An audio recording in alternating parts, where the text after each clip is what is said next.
Dear students, welcome to all of you in this class. Wish you a very good morning to all of you. So today we are going to start the new story from your Moments book, that is Ishwaran the Storyteller. This story is written by R.K. Lakshman, a famous story writer and cartoonist as well. So let's start the story. The story was narrated to Ganesh by a young man, Mahendra by name.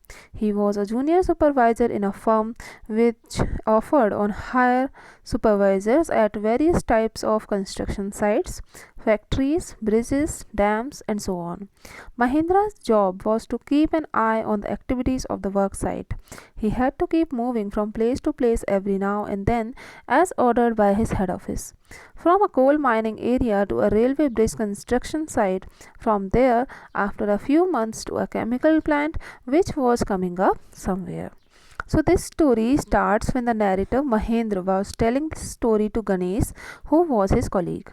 Mahendra worked as a junior supervisor in a company which provided junior supervisors to various construction companies on rent.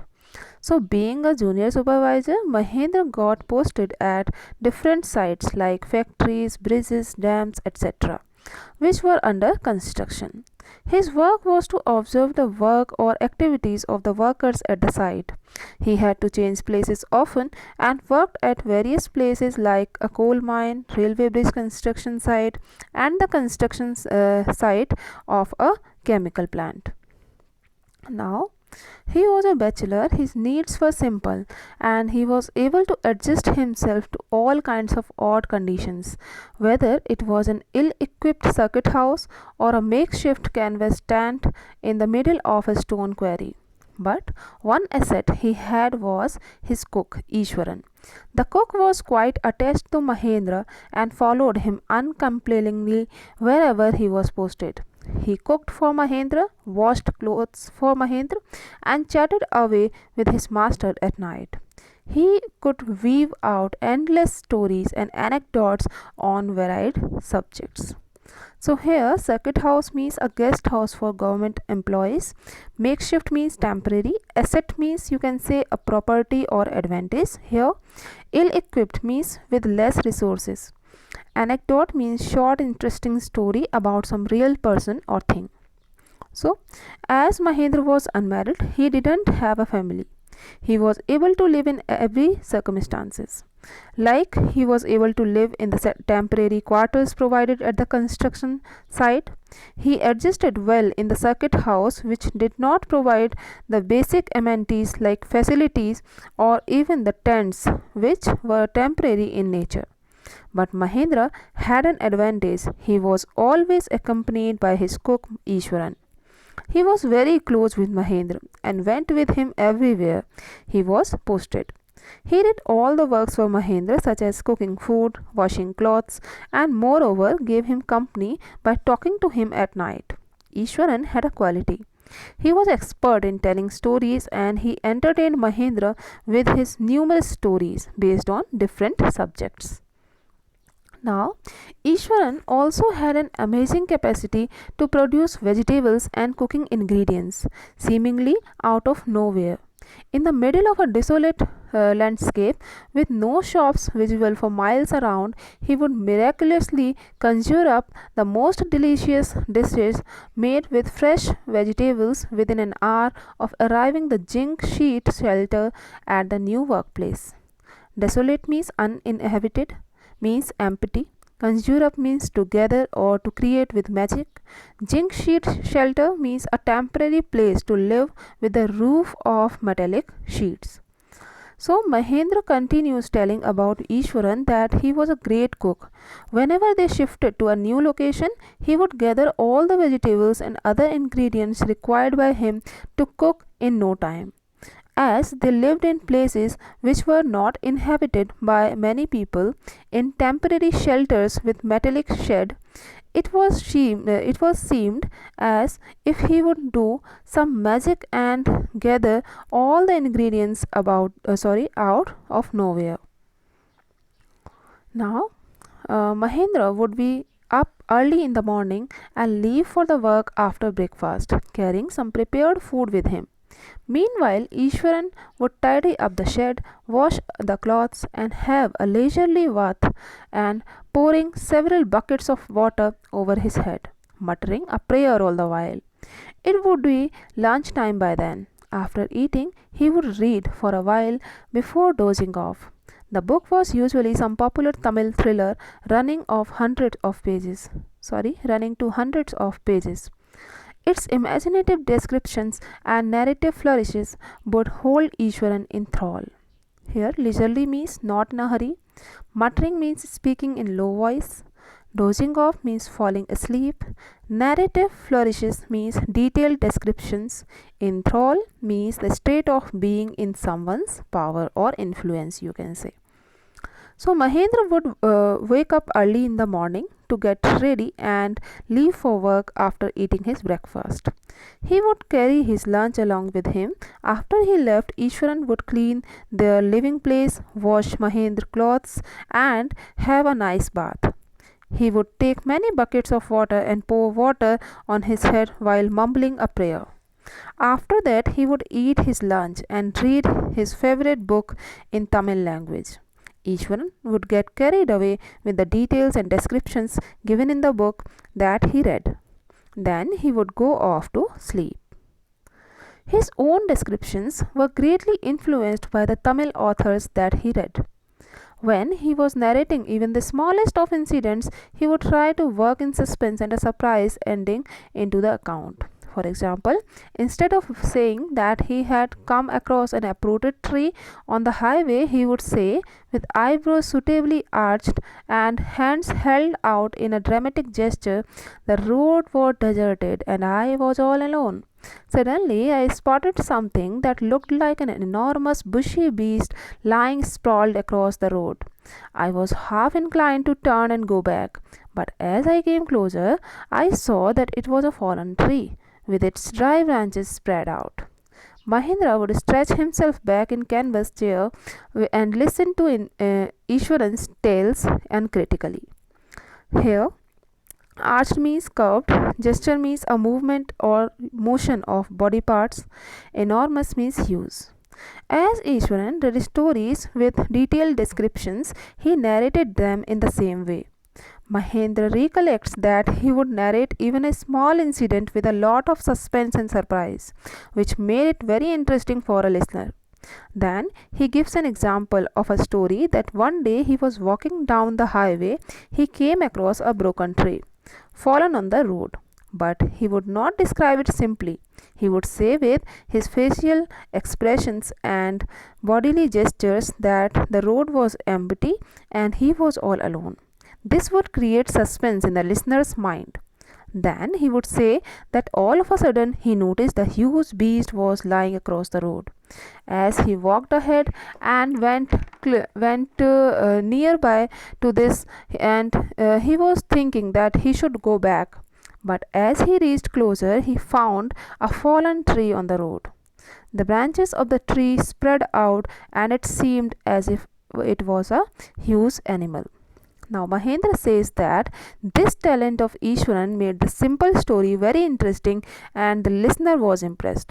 Although he knew that some of the stories were not true, but the way Ishwaran narrated them was so interesting that Mahendra would not say anything and listen to them quietly. Now, the place I come from is famous for timber. Ishwaran would begin. There is a richly wooded forest all around. The logs are hauled onto the lorries by elephants. They are huge, well fed beasts. When they turn wild, even the most experienced mahout is not able to control them. After this prologue, Ishwaran would launch into an elaborate anecdote involving an elephant. Timber means wood used for commercial purposes. Hauled means transported, lorries means carriage, and mahout means caretaker of an elephant. Prologue means an introductory speech. Elaborate means detailed. So now Mahendra recollects another story told by Ishwaran. Ishwaran said that his native village was surrounded by a huge forest which was full of trees. The huge logs of wood were sold for commercial purposes. The log of woods were transported onto the vehicles by elephants.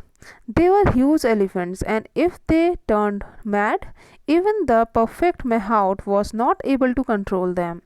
This introductory session followed by a detailed story involving an elephant. One day, a tusker escaped from the timber yard and began to roam about, stamping on bushes, tearing up wild creepers, and when it goes mad, Ishwaran would get so caught up in the excitement of his own story that he would get up from the floor and jump out, stamping his feet in emulation of the mad elephant. Tusker means elephant, roam about means move about, stamping means hitting with force, emulation means copying to someone. So now the story was narrated as follows. One day, an elephant escaped from the woodyard and moved around the forest. It stepped on the bushes and crushed them, tore the creeper plants, and broke branches of the tree which came in its way. Ishwaran asked Mahendra if he knew about how a mad elephant behaved.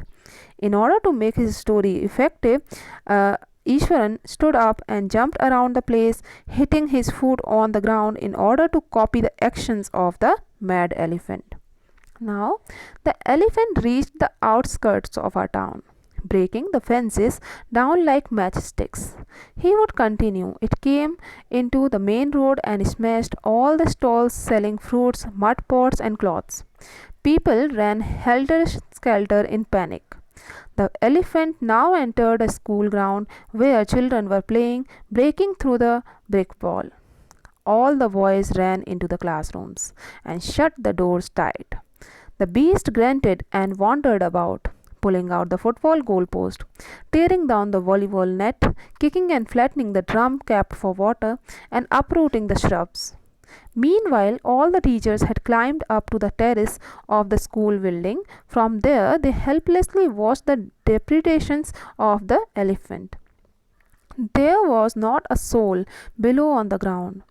The streets were empty as if the inhabitants of the entire town had suddenly disappeared.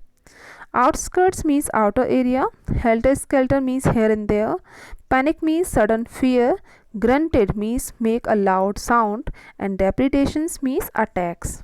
So here, as the elephant reached the outer boundary of their town, it broke the fences. The fences seemed as if they were like the matchsticks for the huge elephant.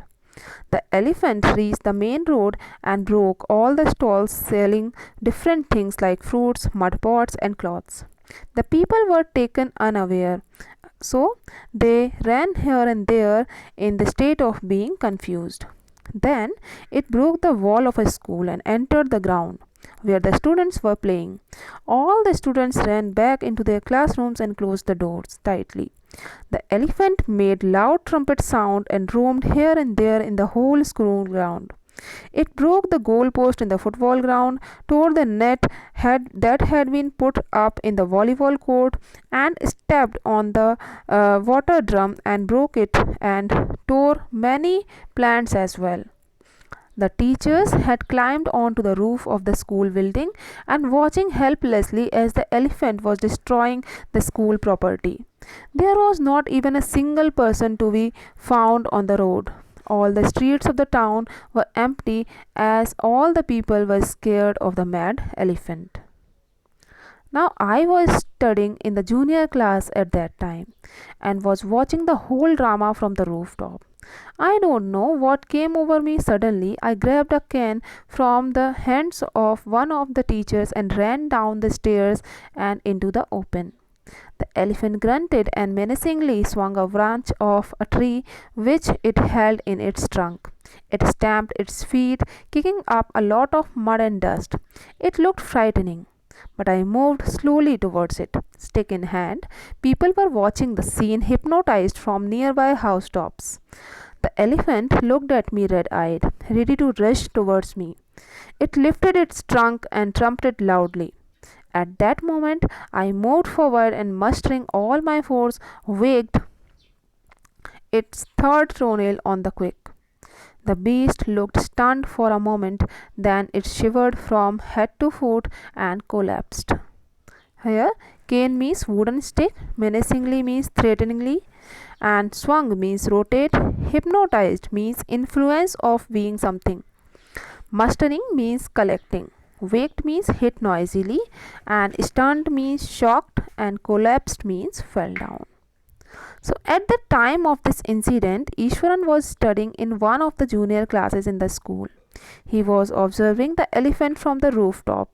Suddenly, he took a stick from one of the teachers and ran downstairs towards the school ground. The elephant made a loud noise when he saw a small boy coming towards it.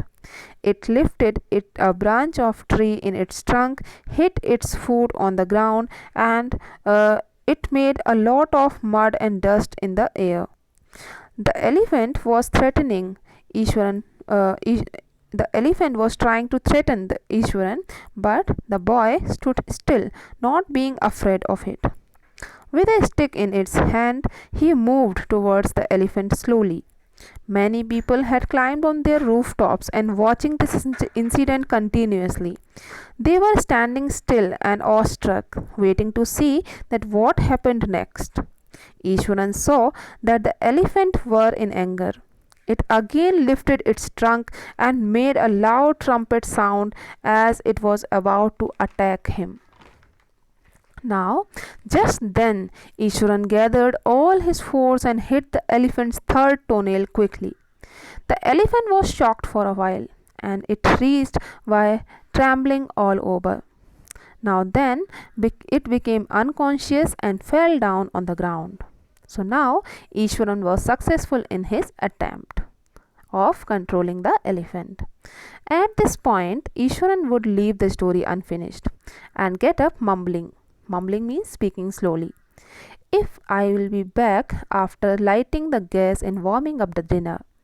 Mahendra, who had been listening with rapt attention means full attention, would be left hanging. When he returned, Ishwaran would not pick up the thread of the story right away. Mahendra would have to remind him that the conclusion was pending.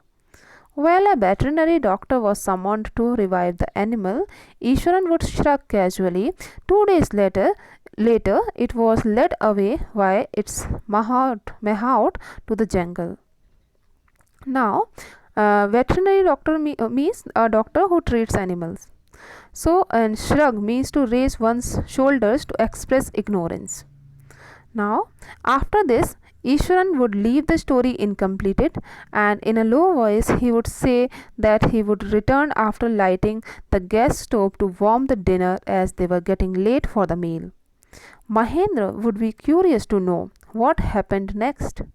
He would feel disappointed that Ishwaran had left the story unfinished.